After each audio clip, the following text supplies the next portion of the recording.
Now, as small businesses start to see rapid growth, many entrepreneurs begin to find themselves struggling to keep up. So, what role does leadership play when startups start to kick off? And how is navigating this stage especially different for female founders? Tick Her starts right now. Tick Her, in association with Lift Women, inspiring female founders. Hello and welcome to Tick Her. I'm Jamila Jallo and it's my pleasure to be here to talk all things business with women who are making a difference. Today's focus is on inspiring female leadership and its important role in the scaling stage of the entrepreneurial journey. And as we approach this stage, many startup founders may suddenly start to struggle to keep up with this growth and find themselves in the place of needing a team, which is when being a leader becomes critical. So today we'll talk with successful female leaders to see how female leadership differs, what inspiring leadership looks like, and how it can impact success, and some of the challenges along the way. Now, before we jump into today's episode, I'd like to remind you all that whilst Live Women are the presenting sponsor of today's discussion, all of the views and opinions are, of course, our own. Now, to my first guest now, on top of being a data activist, gender advocate, and researcher, Zoe Conliffe is also the founder and CEO of She's a Crowd, the platform closing the data gap for gender-based violence through sharing stories. Zoe started her first social enterprise in rural Cambodia and has since gained experience across the university, NGO and startup sectors, becoming an outspoken leader in the social change sector. Most recently being awarded the 2022 Telstra Best Business Award, and she joins me now. Zoe, congratulations, and what an incredible story. Thanks for being on Tick Her today. No worries. Thank you so much for having me, Jamila. Of course. Now, firstly, let's talk She's a Crowd. I mean, what's it all about and what moved you to start it? So She's a Crowd is an anonymous reporting platform where anyone, anywhere in the world can share their story of sexual assault, gender-based violence, or street harassment. And we're a feminist tech startup with a completely female and non-binary team. We're also the biggest geospatial data set of sexual assault and gender-based violence in the world. So over 100,000 survivors have shared their stories through She's a Crowd. And the way that we work is we use these stories to collate important and unique data insights, which we then provide to our customers to support them to make cities safer for women and gender diverse people, design and gender mainstream policies, and generally just prevent gender-based violence into the future. Incredible. Now, here on Tick Her, we explore the stages of the entrepreneurial journey. And this week, of course, we're talking about leadership and its importance in the scaling stage. So what was your experience with leadership assisting the growth of both your business and, of course, your team? Yeah, so I guess I mentioned that She's a Crowd is a feminist tech startup. And one of the things that I'm really passionate about is feminist leadership.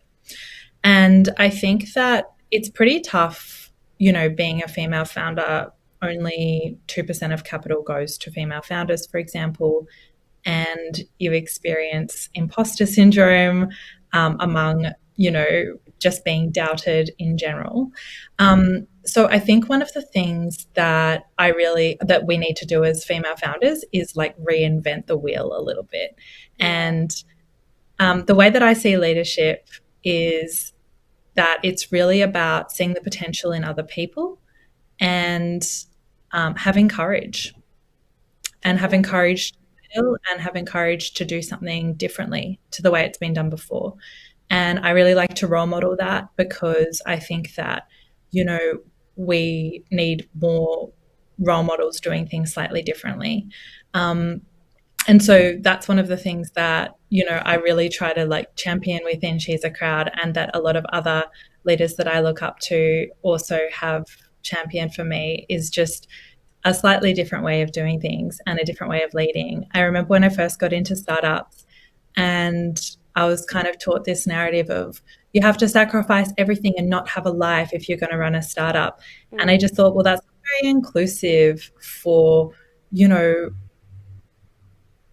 women and a lot of vulnerable communities in general that might not have the resources to do that. So, that's my approach to it. Absolutely. Now, I mean, we mentioned earlier that you are a data activist working towards closing the data gap. So, what do these things mean exactly, and why are they worth fighting for? Yeah, so data is a really important source of power. Knowledge is Mm, power, data is knowledge. And when we look at the way that data is currently collected and used, it reflects existing power dynamics in society and existing oppressions. So it's often sexist, it's often racist, it's often ableist, etc. And um, what data activism strives to do is, I guess, counteract that through collecting this thing called counter data, which is, for example, the invisible and untold stories of survivors of gender based violence. We know, for mm, example, that 90% of sexual assault is unreported to the authorities and therefore, goes effectively unseen and unheard. And so there are data activists all around the world working in so many different spaces, trying to collect the data that isn't valued, that isn't seen, that isn't heard, um, because data is power. absolutely. Well, Zoe, thank you so much for joining us on Tick Her today and sharing your story and bringing light to this issue. We hope to see you again on the show soon. You're so welcome. Thank you so much. Now, over to my next guest for today, and Cherie Rubenstein is the founder of One Roof, a digital network for ambitious women with a mission to increase the number and success of female leaders and entrepreneurs. Having pivoted from being Australia's leading co-working operator for women to making the move online, hashtag thanks COVID, One Roof has onboarded over 1,000 global members in less than 2 years. And with that, it's my pleasure to welcome Cherie to the program. Cherie, thanks for being here today. Thanks, Jamila. Wonderful to be here. Of course. Now, I mean, we're seeing a huge influx of online memberships and communities due to COVID. I mean, we've spent so much time in the digital space. So, how does One Roof stand out in this growing market? Yeah, great question. When I started One Roof 7 years ago, we really were one of the only businesses focused on supporting women. And it's great that a lot has changed over time in a very positive way in terms of a lot more networks and memberships and ways of focusing on and supporting women. But it does then, mean we need to find new ways to stand out. So how do we do that? Well, you can join a network or a membership or sign up to a subscription and never use it or never connect with anyone or never engage with the team. I guess One Roof is really trying to be everything but that. So the second you sign up to our membership, you really have this smorgasbord of options of business support, and it's almost like a choose your own adventure where we tailor membership to your needs. So you'll receive welcome emails, you'll join an onboarding call with the team, you get this beautiful welcome pack that we send to your home or office, and we partner with an incredible social enterprise called Metal to provide that. You get a personalized welcome post in our Facebook group, and then we celebrate your birthday by making a donation to a suggested charity of your choice. And then there's a whole range of other support, whether it's, if you're looking to crowdfund, we can connect you to other women who have crowdfunded. If you're looking for regular,